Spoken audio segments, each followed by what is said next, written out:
Pinarayi Vijayan ധർമ്മടത്ത് vote ചെയ്തതിന് ശേഷം പറഞ്ഞ പ്രതികരണത്തിലേക്ക് പോകാം. ആ തികഞ്ഞ ആത്മവിശ്വാസത്തിലാണ് പിണറായി വിജയൻ ഈ തെരഞ്ഞെടുപ്പിനെ കാണുന്നത്.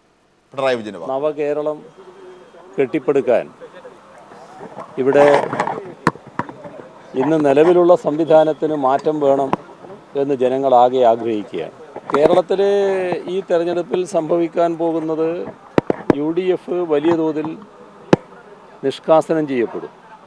അതിന് കാരണം ജനവിരുദ്ധ നടപടികൾ, അഴിമതി, അതോടൊപ്പം നാട്ടിൽ ആർക്കും അംഗീകരിക്കാൻ പറ്റാത്ത ഒരുപാട് വൃത്തികേടുകൾ, ഇതിനെല്ലാം നേതൃത്വം കൊടുത്തവർ ഇനി അധികാരത്തിലുണ്ടായിക്കൂടാ എന്ന് ജനങ്ങൾ കരുതുന്നു.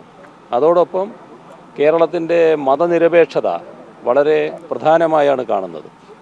ആ മതനിരപേക്ഷത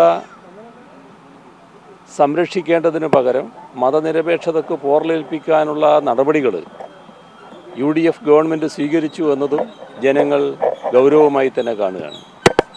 ഇവിടെ മതനിരപേക്ഷതയ്ക്ക് ആപത്ത് വരുത്താൻ വേണ്ടി നിലകൊള്ളുന്ന വർഗീയ ശക്തികൾക്ക് കനത്ത ഒറ്റപ്പെടലാണ് അനുഭവപ്പെടേണ്ടി വരിക.